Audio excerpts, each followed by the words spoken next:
here on this episode of Talk. The thing is, I've hit record, and literally all I do is have a chat with you for half an hour. That's it. We just chat about whatever. Cool. And the only rule, well, there's 2.5 rules really. You have to be honest. Okay. You have to commit to being honest. Yeah. You have to be kind to yourself. Okay. You can be kind to me, but you need to be kind to yourself. And no judgment. No judgment. So if I hear you judging yourself, I will pull you up on it, and you are entitled to do the same to me. Okay. They're the rules. Okay. Good rules. So I agree. I accept. Good. Rules accepted. So let's start off. How do we know each other? I met you this year. I met you this year. I met you a few months ago at the Skills and Education Group Conference, which was in Hinkley Island, which is not an island. I learned that this year. Very confusing. And I think somebody. So I was there to speak about Helena Kennedy Foundation as well, and sort of my journey and things. And then I just kind of got introduced to you at the back of the room, and somebody asked to take a picture of us. So then we had a picture together, and then I was like, who's this woman? And then I heard you speak for about an hour on stage, which was amazing. And obviously you were sharing like your journey and your story and kind of the significant people who have inspired you and things. And I was sat there in the audience, and I was looking at my friend who introduced us, and I said, I feel like we almost have like the same story. And then you were talking about Nottingham and my family lived in Nottingham, and talking about sort of growing up and at times being homeless, and I related to that as well. And I had a crazy story about how we ended up in university, and I think that led to me believing sort of going into that imposter syndrome, because I never actually got into university the normal route into university, and felt very, very lucky and had my sort of inspiring people and things. And then I was looking for you and I couldn't find you, and it was like Cinderella had just like left the ball. Like she's gone.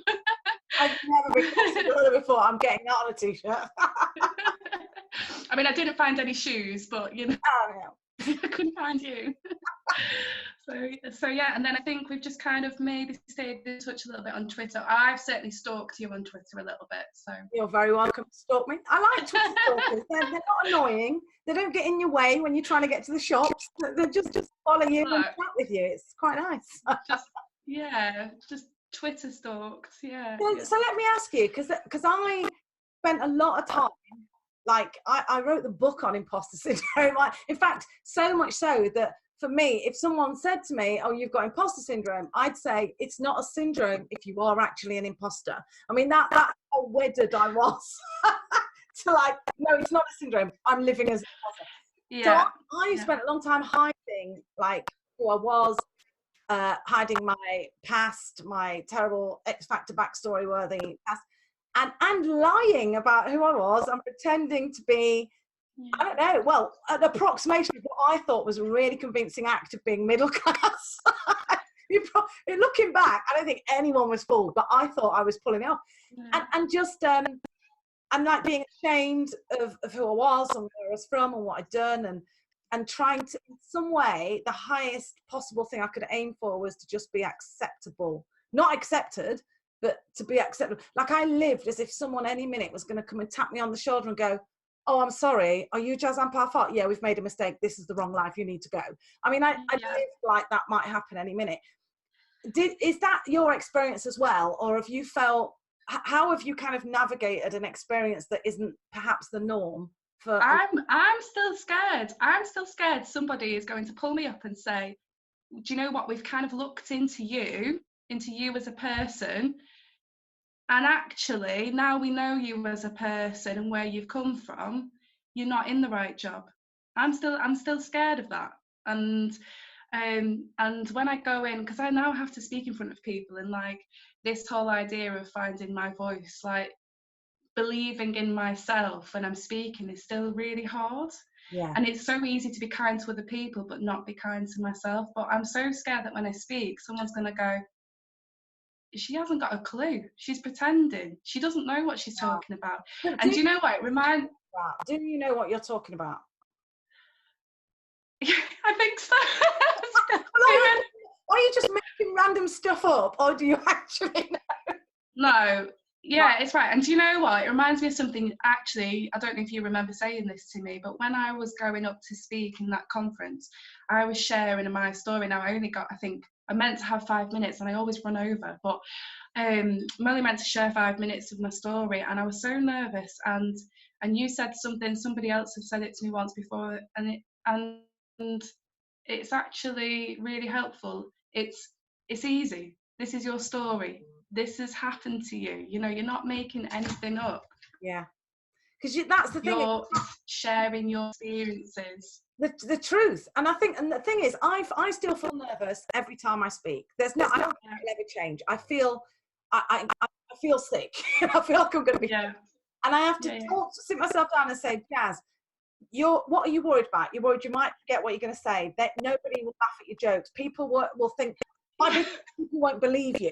People will say you're lying because, because so long I wasn't believed.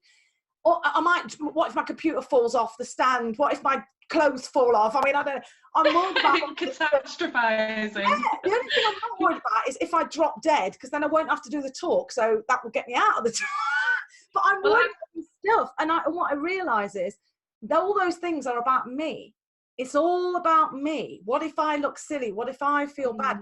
Whereas actually, when I shift my focus on the people who've come right now to hear me talk, they believe that I might have something to say that might help them serve and lead better.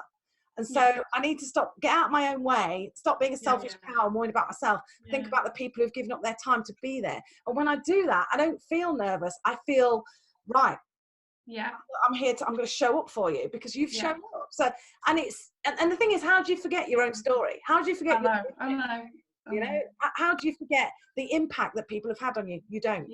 So, but it is shifting it away from me. And what I found is a big thing for me, and I don't know about you, but this is something that I am still working through. When I talk in the audience, I don't think I've given a talk ever where someone hasn't come up to me and disclosed some form of hurt afterwards. Either they've been abused, a lot of people have not told anyone before. I've sort of coached quite a few people to, share that story with their own family members and trying to sort of just, get some resonance there. But lots of people come up and so I know there are people in the audience who've been hurt. And what I also know is that there are people in the audience who hurt people.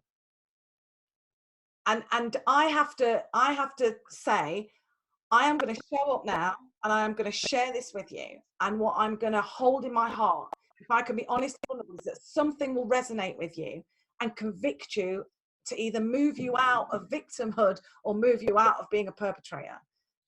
Because once the words I can't do anything. I say the words and that's it. So I can't take responsibility for what happens after I've spoken. And I find that really frightening. Yeah. I think I always talk about, and I've said for years, and I've seen it being recognised more now, where you talk about fight or flight. But I always used to say I'm freeze. So when people talk to me, and it happens now, it's happening right now when I'm speaking to you, I've got this panic inside of me. I've got these thoughts that are in my head, and I freeze. I have word freeze. Right. And I've had failed relationships because they thought I was a mute and I had nothing to say, and they're confusing the having nothing to say with actually I do have something to say, but I just need to feel comfortable to be able to say it. And one of the biggest things I think that helped me to overcome, I guess, the feeling of dread and sickness and oh my god, I'm going to pass out and my heart is coming out of my fingertips, is actually it's okay to speak slowly. It's okay to take your time. It's okay to pause. And I'd much rather pause and think about what I'm saying than it to come out like verbal diarrhea and I'm all in a mess and I'm, and it's kind of gone from 0 to 60. And for me to actually think, they're not going to think I'm stupid if I take longer to say something. Yeah. And what is it? Because my big thing is not being believed.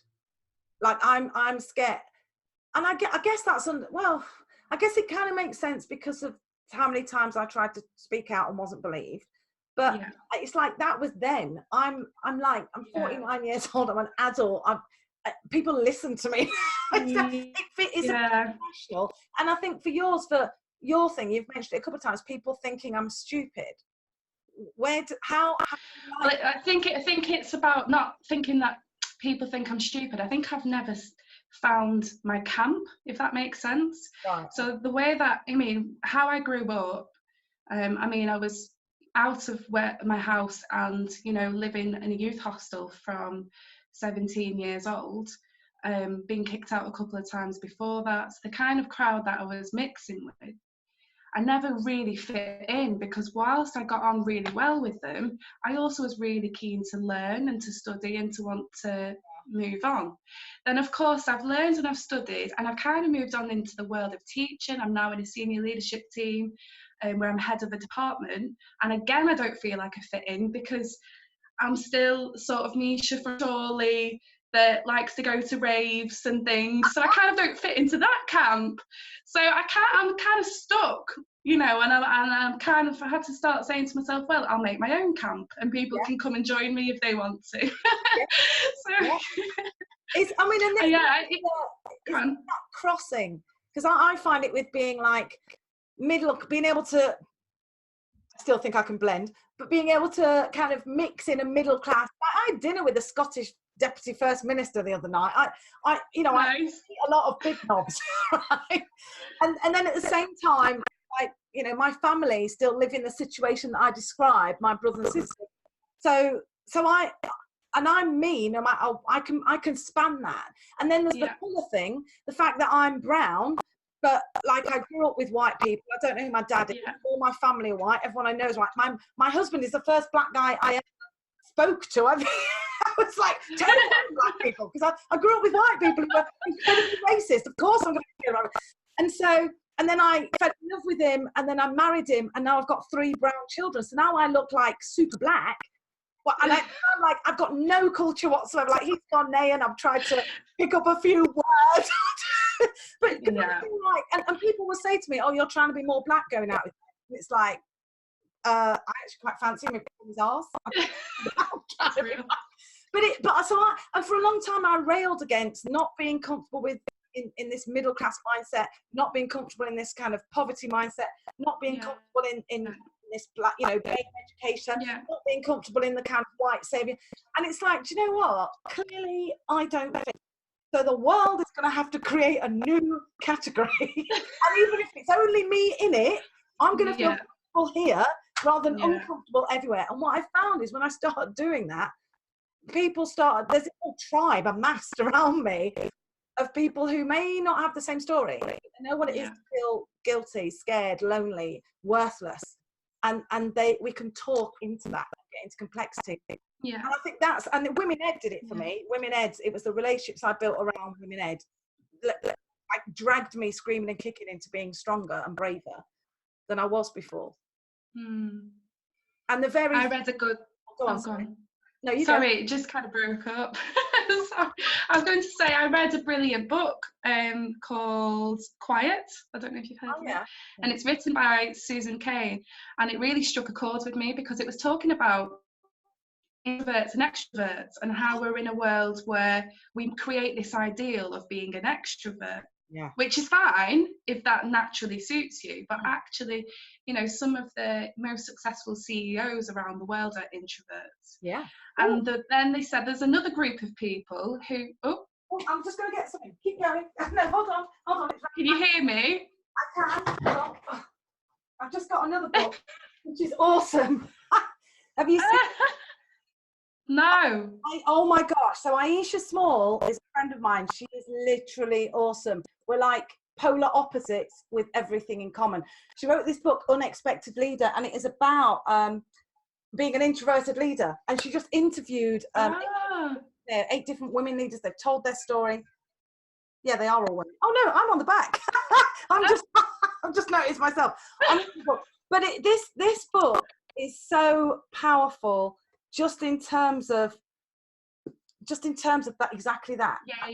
Introverted leader. What does that look like? How do you? You're right. So many companies are led by people who would consider themselves introverts. But there was a bit about the group of people who are naturally introverts, but try and be so extrovert to appease other people, they don't even realise they're introvert. Yeah. And I thought, yeah, like, I mean, don't get me wrong, I love a good festival, I love a good rave, I love, you know, having good banter with my friends and things, and being a bit wacky, and a lot of people say I watch too many sitcoms sometimes, but I'm naturally an introvert that's tried to force herself to appear to be an extrovert and not give myself the breaks and recognise that actually, whilst I enjoy socialising, it's incredibly exhausting. Yeah. Yeah. And for years, I would come home from work, you know, after a day of teaching, I'd come home and I would sit on a sofa, not kidding, for about 3 hours, and I didn't move. You know, and I've got a child myself. We would watch TV and I'd get some tea out, and I just felt, this isn't normal. Yeah. I'm so tired. Why am I so tired? I've been to the doctors and asked for blood tests repeatedly to see if I've got a thyroid problem. No thyroid problem. There's nothing wrong. And then when I started learning about autistic girls and women and reading about introverts, you know, times in the day and breaks where I could switch off and just be by myself and not feel like I need to go in the staff room and socialise with other people, when what I actually need is a break, you know. And once I started doing that for myself, I'd come home and I wasn't sat in front of the TV for 3 hours, and I was going to the beach with my little boy, or going to the park, or doing some more reading again and things. So yeah, I think it was about finding myself a little bit and giving myself being kind to myself. Stop being kind to the people. Because I think exactly that, we try and serve beyond what we have. I always talk about serving from the cup. We need to serve from the saucer, so we need to be overflowing so that the tea comes out, and we serve people from the saucer. If you serve people from the cup, you have nothing left.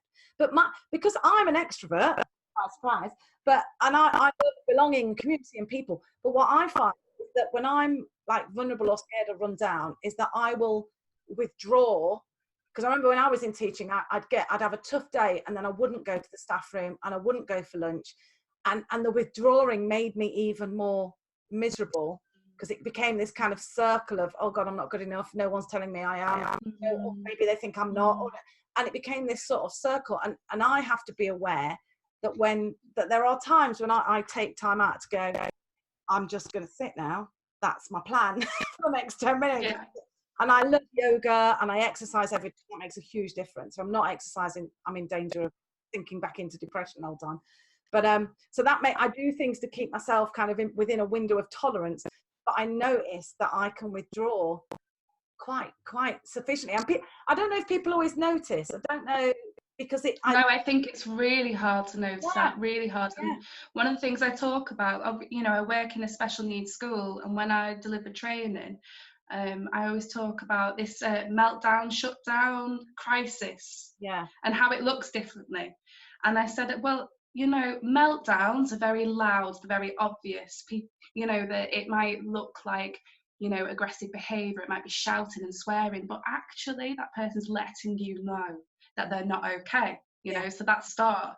The shutdown, the kids that withdraw, really harder to spot, and it's you know, the quieter might become more passive, might withdraw from the group a little bit, but actually they're also in crisis. They're internalizing all that crisis, which has physiological impacts, and they're not in that sort of ready to learn state. And it makes me think of paramedics when they go out to big scenes or big incidents.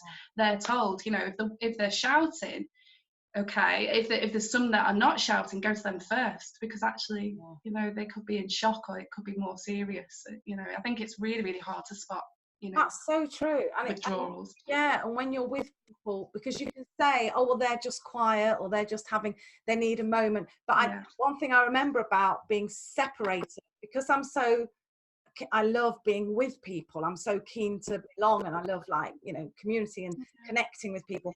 Being separated is actually a huge punishment for me. I mean, it's not even a punishment. It's damaging to my sense of self. Because my biggest fear is that I belong alone somewhere because I'm not good enough to be with everyone else. So the withdrawing is kind of me self-sabotaging, really. It's kind of me just going back into that soothing dark cave where it's pitch black and I'm naked and filthy and I'm not good enough, when actually I can leave the cave any time, but outside it's bright, and that means I've got to stand in the light and I've got to accept, and that's harder work. So withdrawing is easier to just, you know, but I'm aware of this, and I do it less and less now, and my husband's really great keeping his eye on it. He'll try and notice and describe before I jump down his throat.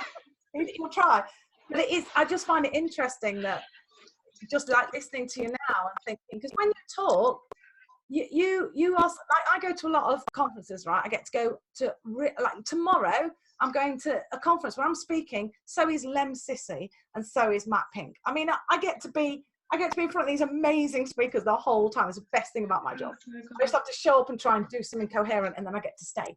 So and when I hear these people speak, and I'm in amazing places all the time, and there are people that impress me. There's not a lot of people because I got really high, but there are people that impress me because they get it and they're not afraid to be honest about it. And I know what that costs, and I know what it takes. So when I see people, I know people who are good at talking and good at sharing, and that's great. Like I was at a conference and a guy was saying, huge conference in America, and a guy was saying, oh, you know, I built up my Fortune 500 company from nothing. And I'm like, yeah, great. I give bazillions of money to charity. I'm like, oh, that's good. And then the next guy said, oh, I built my company up from a garage. And I'm like, yeah, okay. He said, and we're really successful now, but the thing is, my wife and I, both of us have always really struggled with alcohol. You know, in the first year when we made a profit, we spent the profit. The next year we spent the wages.